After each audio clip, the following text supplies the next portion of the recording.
This is topic 3 and we are looking at the recovery of the Weimar Republic and in particular the golden years. So this is Stresemann's economic and foreign policy.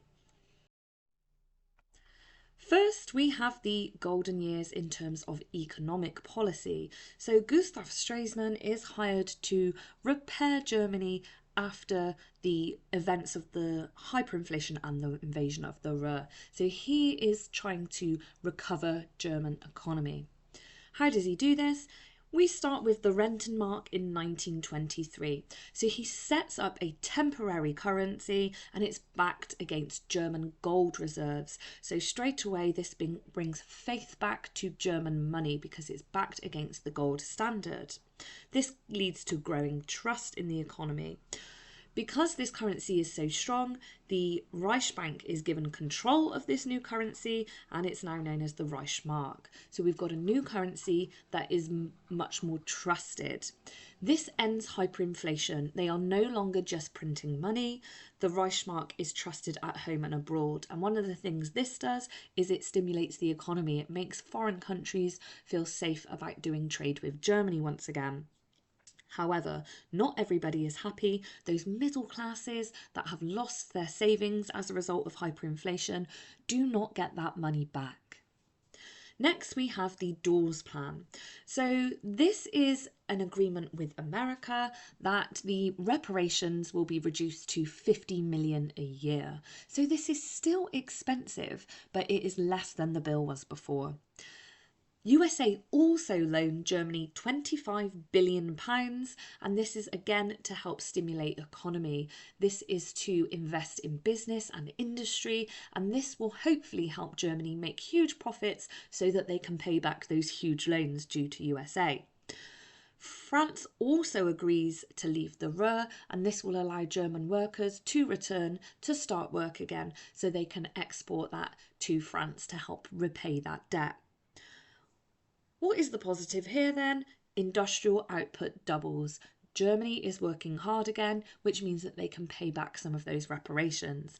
There is higher employment for the German people. There is more trade. There is more income from tax. This means that they can pay back that reparations bill. However, the extreme parties are furious that reparations are being repaid again after they stopped after the Ruhr. So they do not agree with this at all. Another criticism is that all of this rests on USA loans. Now, loans can be recalled at any time. So critics of the Weimar Republic say that Germany is now too reliant on a foreign power. This could be an argument that it is perhaps not the golden years of the Weimar Republic. Next, we have the Young Plan in 1929. This reduces reparations from 6 billion to 2 billion in total. Still an extreme amount of money, but much more manageable for Germany. The payment schedule is also extended here. This means that there is going to be lower reparation payments. This means there's going to be less tax on the people, which means there's more spare money, which means that people can spend more in the German economy. This boosts industry once again and leads to more jobs. So there's a lot of prosperity as a result of this. Further, France leave the Rhineland earlier than the Treaty of Versailles had scheduled, and this helps Germany feel secure. There is more support for the Weimar Republic, which is exactly what Stresemann's aim was. When times are good, people support the Weimar Republic. Extreme parties, once again, though, are furious. Adolf Hitler is known as saying that with these agreements, they are passing the penalty on to the unborn. And by this he means babies that aren't even born in Germany yet are going to be paying a tax for a war they had absolutely nothing to do with. Annual payments are still £50 million a year as well, so there is still a tax bill for those German people. Okay, looking at Stresemann's foreign relations then, how could we describe these as the golden years? Some of you may notice there are only 2 here, so I've removed Kellogg-Briand Pact because strictly speaking, you don't need to know that one anymore. So I've reduced it just to make it a little bit easier for your revision. So first, we have the Locarno Pact in 1925. So he's doing this quite early on, just be aware of your dates here. This is a pact with Germany, Britain, France and Italy, and it is a treaty of peace, really. Germany publicly accepts the new border with France, and France agreed to peace because of this. So some of that land that Germany had taken is passed back to France, and Germany acknowledged their right to this. A schedule is also set out to demilitarise the Rhineland, and again, this is to help Germany feel safe. Now you will notice that I have already mentioned the demilitarisation of the Rhineland, and this is because in the 1929 Young Plan, France actually leave earlier than scheduled. The Allied powers also start to talk about permitting Germany to join the Treaty of the League of Nations. Now, the League of Nations was established after World War I by Woodrow Wilson, and he encouraged the European powers to join this to discuss their problems in a diplomatic way instead of charging directly to war. Now, Germany were excluded from this, which was a huge humiliation and embarrassment for them. So how does this lead to us describing Streseman's policies as the golden years? Well, he's given a Nobel Peace Prize for de-escalating this conflict. It also boosts German morale and prestige as they are invited to talks. You will notice it doesn't feel like a diktat anymore. They are invited rather than terms being dictated to them. So this gives them a real boost. Further, this encourages public support for the Weimar Republic as they are seen as responsible and stable. As always, the extreme parties, you cannot do anything to please them. They are furious that these new borders have been publicly accepted as part of the Treaty of Versailles because they still reject the Treaty of Versailles. Next, we have the League of Nations in 1926. Because of Streseman's careful calculations here, he is permitted to join the League of Nations. And this is a huge boost for Germany. On the world stage, once again, they are seen as responsible and stable. And it's a huge boost of prestige for them once more.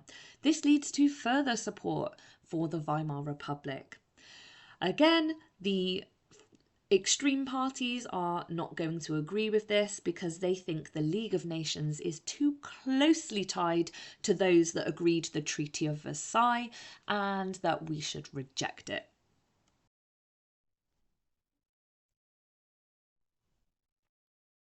Okay, just to mention then, if we're talking about the golden years, we need to look at how things have improved or not improved for the German people as a result of some of the things that Stresemann has done.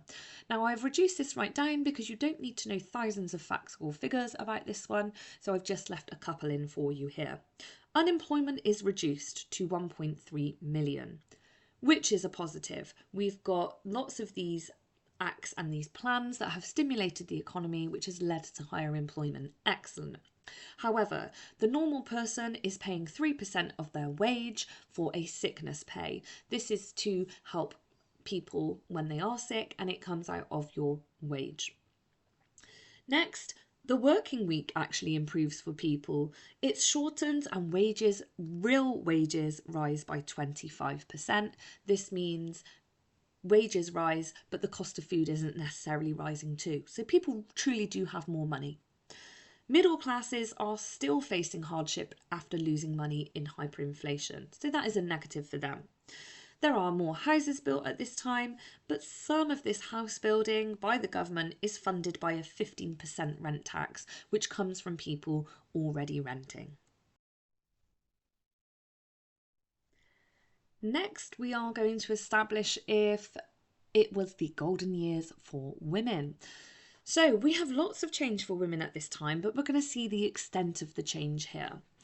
So on our positive side, we've got women being involved in political life for the first time. So after 1918, when the Weimar Constitution was established, it gave women the right to vote on par with men. 90% of women turn out to this first vote, so it shows how positive this change was. 10% of the electorate of the Reichstag are women, which is very forward for the time. We've got 112 women elected to the Reichstag.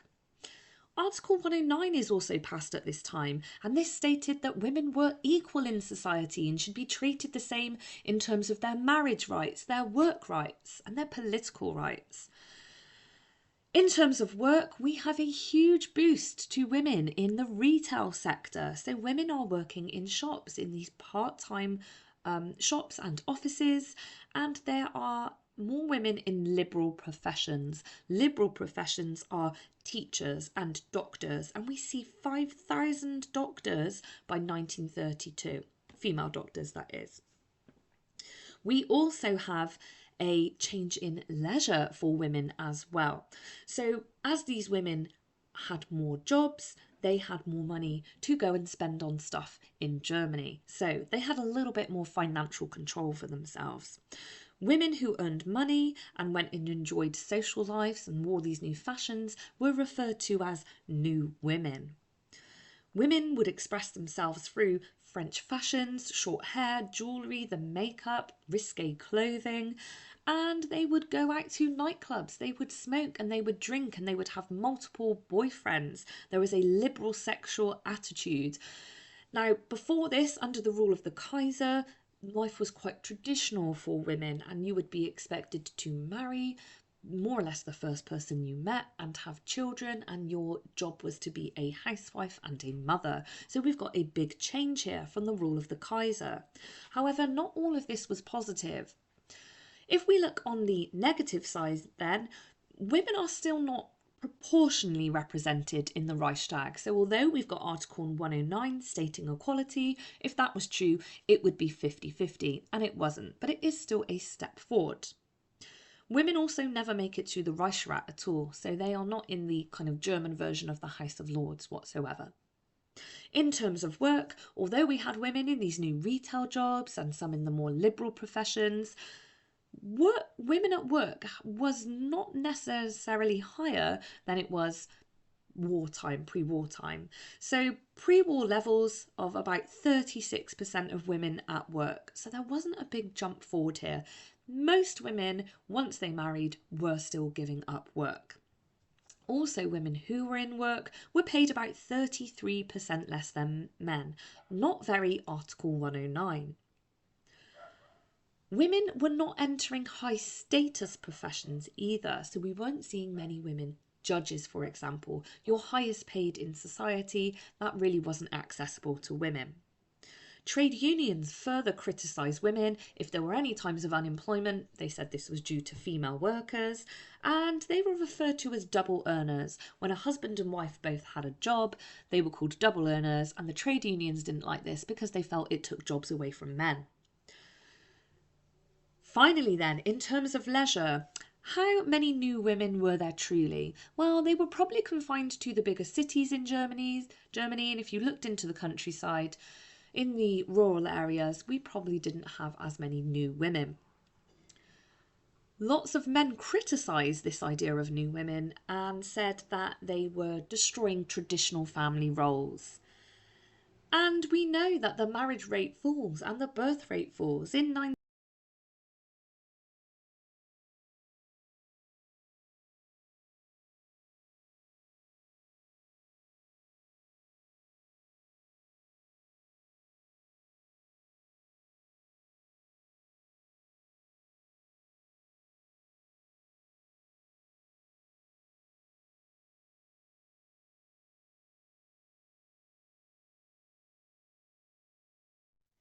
Okay, ignore that last slide was cut off slightly. What I was saying wasn't interesting. Just to summarise then, the golden years for women, can they truly be described as the golden years under the Weimar government? So just be aware here, if this was an interpretation question, how you could split this. But the bottom line is, yes, it did improve, but only to an extent, and it isn't for all women. So on the one side, we have got a small group of women maybe earning a little bit more, and in the bigger cities, they're going to the nightclubs and wearing the new fashions. However, on the other side, women still aren't being treated with equality in terms of jobs, and in terms of politics, they aren't quite equal. And some people are criticising them for leaving those traditional roles behind. Next, then, we have changes in Weimar culture. So, we do have an awful lot of change here, and again, these are quite strongly criticised by our extreme parties. We have the past with the rule of the Kaiser. He was quite traditional and he was quite restrictive when it came to the arts. And we get into Weimar government and they are a much more liberal. It definitely is the theme of the era. So we have new art movements which impact cinema and building and artwork and music. And it's just worth knowing these three here. So our new objectivism, modernism and expressionism. It really is about all things futuristic, not being too romantic when we're remembering things, maybe bringing some reality to art.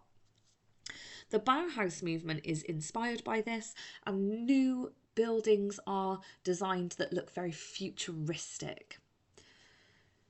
Also, cinema is backed by the government, and we have films such as Fritz Lang directing Metropolis, which is a futuristic sci-fi film, and it is very popular. We have lots of new films in this era, and they are propped up with government money. The government are supporting the arts industry.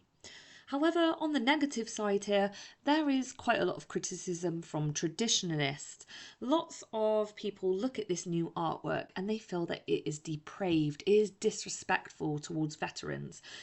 Here I'm thinking about Otto Dix's War Cripples, for example, which is seen as a sign of disrespect towards people that have fought in the war. The communists are very critical that the government is spending tax money on cinema when people need financial help, and the Nazis view this new art style as vulgar and undermining traditional culture. Hitler, in particular, thought that it had a real damaging impact on younger people.